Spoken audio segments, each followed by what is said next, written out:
दोस्तों आज इस वीडियो में हम पढ़ने वाले हैं अकाउंटिंग इक्वेशन के बारे में। क्या होती है अकाउंटिंग इक्वेशन, चलिए जानते हैं इस वीडियो में अकाउंटिंग इक्वेशन के बारे में। दोस्तों अकाउंटिंग इक्वेशन के अकॉर्डिंग बिजनेस के अंदर जितनी भी एसेट होती है वो बिजनेस की लायबिलिटी और उसकी कैपिटल के बराबर होती है। मीन्स अगर लायबिलिटी और कैपिटल को अगर आप प्लस करो तो वो बिजनेस की टोटल असेट के इक्वल होगा वो अमाउंट। आप देख सकते हैं नीचे दिखाया गया है अकाउंटिंग इक्वेशन को। A is equals to A plus L plus C, A is equal to L plus C। यहाँ पर A जो है असेट होती है, L जो है लायबिलिटी होती है और C जो है कैपिटल होती है।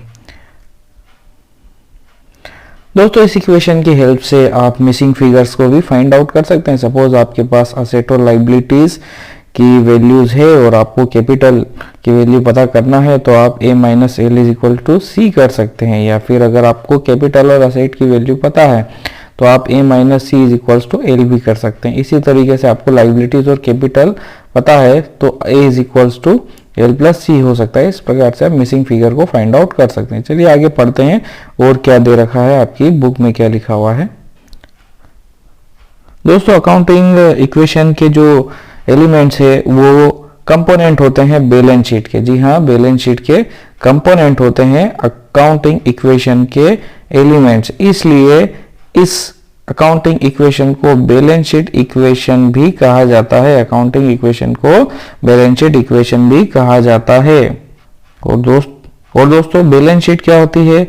बैलेंस शीट जो होती है एक टाइप का स्टेटमेंट होता है जिसमें हम असेट्स, लायबिलिटीज और कैपिटल को लिखते हैं। और भी कुछ कंपोनेंट होते हैं बैलेंस शीट के अंदर, बट ये मेनली हम लिखते हैं।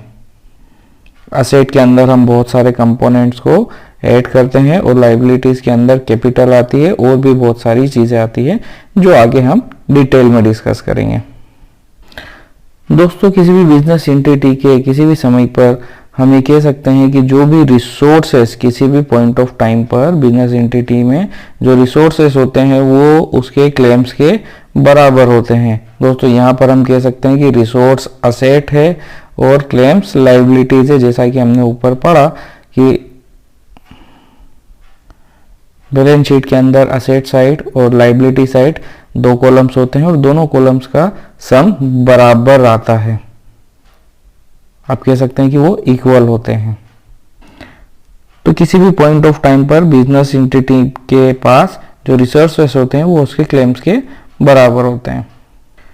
दोस्तों जो बिजनेस के प्रोवाइडर्स होते हैं या प्रोप्राइटर्स होते हैं कहें तो, दोस्तों जो बिजनेस के प्रोप्राइटर्स होते हैं और जो आउटसाइडर्स होते हैं वही बिजनेस में रिसोर्स प्रोवाइड करते हैं। बिजनेस के अंदर जो रिसोर्स होते हैं दोस्तों वो किसके द्वारा प्रोवाइड किए जाते हैं? वो प्रोप्राइटर्स के द्वारा और आउटसाइडर्स के द्वारा प्रोवाइड किए जाते हैं। दोस्तों प्रोप्राइटर का जो क्लेम होता है उसे हम कहते हैं कैपिटल। दोस्तों प्रोप्राइटर का जो क्लेम होता है उसे कैपिटल कहते हैं। प्रोप्राइटर भी बिजनेस में रिसोर्सेस लेके आता है, इसलिए प्रोप्राइटर का क्लेम होता है बिजनेस के प्रति, इसलिए प्रोप्राइटर का जो क्लेम होता है उसे कैपिटल कहते हैं। और आउटसाइडर का जो क्लेम होता है दोस्तों, आउटसाइडर का जो क्लेम होता है उसे कहते हैं लायबिलिटीज।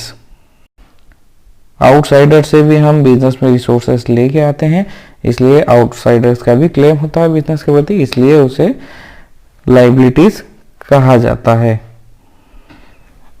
दोस्तों इक्वेशन का, अकाउंटिंग इक्वेशन का हर एक एलिमेंट जो है वो बिजनेस या फिर बैलेंस शीट का एक पार्ट होता है। दोस्तों अकाउंटिंग इक्वेशन का हर एक एलिमेंट बैलेंस शीट का क्या होता है? एक पार्ट होता है, जो कि ये बताता है, क्या बताता है दोस्तों? ये बताता है कि बिजनेस की फाइनेंशियल पोजीशन क्या है। बिजनेस की फाइनेंशियल पोजीशन एक पर्टिकुलर डेट पर क्या होगी, ये कौन बताता है दोस्तों? बैलेंस शीट बताती है। और बैलेंस शीट में के पार्ट ही हमने अकाउंटिंग इक्वेशन में यूज किए हैं। तो अकाउंटिंग इक्वेशन में यूज होने वाले एलिमेंट बैलेंस शीट के ही क्या होते हैं? पार्ट होते हैं। और बैलेंस शीट क्या बताती है दोस्तों? बैलेंस शीट ये बताती है कि एक पर्टिकुलर डेट पर आपके बिजनेस की फाइनेंशियल पोजीशन क्या होती है। दोस्तों जब हम एनालाइज करते हैं बिजनेस ट्रांजैक्शन को तो एक्चुअली हम ये जानना चाहते हैं कि कैसे ये ट्रांजैक्शन जो है बिजनेस एंटिटी की बैलेंस शीट को अफेक्ट करेगी। मीन्स कैसे एक पर्टिकुलर बिजनेस ट्रांजैक्शन आपके बैलेंस शीट को अफेक्ट करेगा, आपके बिजनेस की बैलेंस शीट को अफेक्ट करेगा, ये हम जानते हैं उस ट्रांजैक्शन के एनालिसिस पर। दोस्तों आपको पता होगा कि बैलेंस शीट में दो कॉलम्स होते हैं, एक कॉलम पे लायबिलिटीज लिखी जाती है और दूसरे कॉलम पे हम लिखते हैं असेट्स को। तो असेट्स का जो कॉलम होता है बैलेंस शीट के अंदर उसमें सारी असेट्स की लिस्ट आती है दोस्तों, और ये जो असेट्स की लिस्ट है ये वो असेट्स है जो कि बिजनेस ने ओन की हुई है, मीन्स खुद की खरीदी हुई है। और दोस्तों लायबिलिटी साइड में, बैलेंस शीट की लायबिलिटी साइड में क्या आता है दोस्तों, लायबिलिटी साइड में आता है ओनर्स क्लेम और आउटसाइडर्स क्लेम। अब ये ओनर्स क्लेम क्या होता है, ओनर्स क्लेम आपको पता है, ओनर्स क्लेम कैपिटल होता है और आउटसाइडर्स क्लेम लायबिलिटीज होती है, जो बाकी की लायबिलिटीज है वो होती है। और दोस्तों ये वो क्लेम्स हैं जो कि बिजनेस एंटिटी ने ऑफ किए हैं। और दोस्तों बैलेंस शीट का जो लायबिलिटी साइड होता है और जो असेट साइड होता है दोनों ही इक्वल होते हैं, दोनों इक्वल होते हैं। ये एक फैक्ट है और इस फैक्ट को आप डिनाई नहीं कर सकते, ये एक अनडिनाइबल फैक्ट होता है। और इसे जस्टिफाई होता है कि जो अकाउंटिंग इक्वेशन होती है दोस्तों, जो अकाउंटिंग इक्वेशन होती है उसे बैलेंस शीट इक्वेशन भी कहा जाता है। चलिए दोस्तों थोड़ा सा आगे पढ़ते हैं क्या लिखा हुआ है। यहाँ पर हम एक एग्जाम्पल लेते हैं दोस्तों।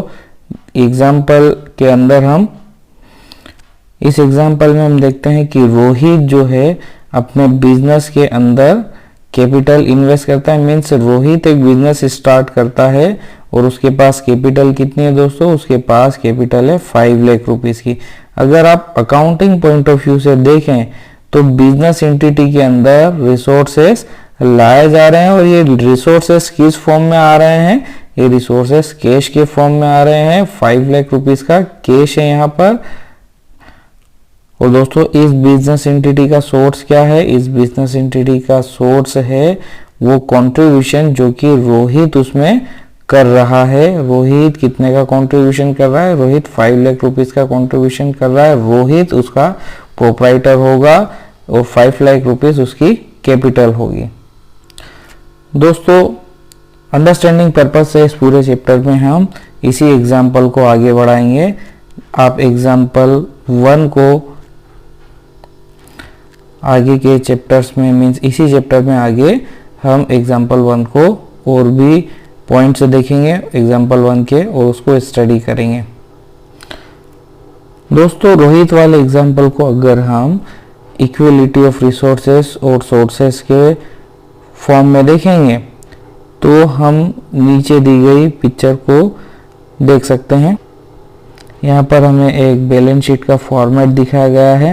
इस बैलेंस शीट के फॉर्म में एक साइड है लायबिलिटी साइड और दूसरी साइड है असेट वाली साइड। यहाँ पर आप देख सकते हैं लायबिलिटी साइड और असेट साइड का जो बैलेंस होता है वो दोनों इक्वल होता है। यहाँ पर लायबिलिटी साइड में हमने कैपिटल को रखा है और कैपिटल कितनी इंट्रोड्यूस है, 5 लाख रुपीस की। और यहाँ पे ये जो कैपिटल है कैश के फॉर्म में है जो कि एक तरीके से असेट है बिजनेस के लिए, इसलिए वो 5 लाख रुपीस के फॉर्म में यहाँ पर दिखाई दे रही है। और लायबिलिटी साइड और असेट साइड जो है दोनों ही इक्वल है यहाँ पर। तो दोस्तों इस एग्जाम्पल में हमने देखा कि टोटल असेट और टोटल लायबिलिटी दोनों ही बिजनेस में इक्वल है।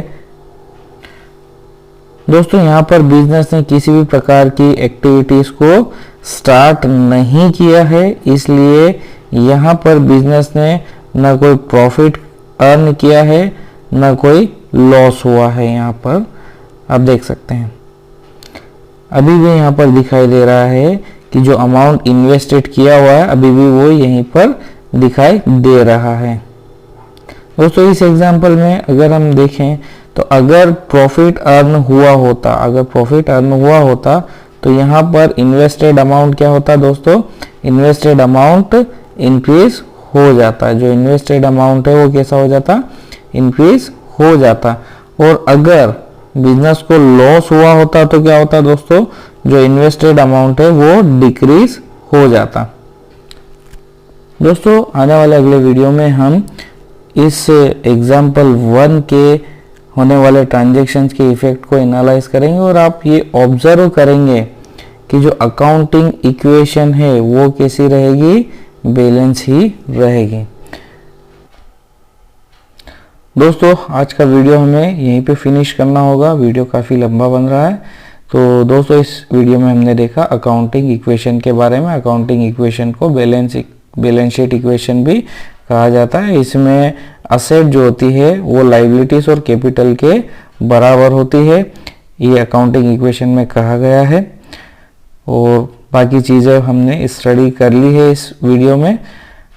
दोस्तों इस वीडियो के लिए बस इतना ही। अगर आपको ये वीडियो अच्छा लगता है तो आप इसे लाइक कर सकते हैं, अपने दोस्तों के साथ शेयर कर सकते हैं और आगे ऐसे ही वीडियोस समय पर पाने के लिए, सबसे पहले पाने के लिए आप इस चैनल को सब्सक्राइब कर सकते हैं। आखिर तक इस वीडियो को देखने के लिए धन्यवाद दोस्तों। मैं मिलता हूँ आपसे अगले वीडियो में, तब तक के लिए गुड बाय, टेक केयर।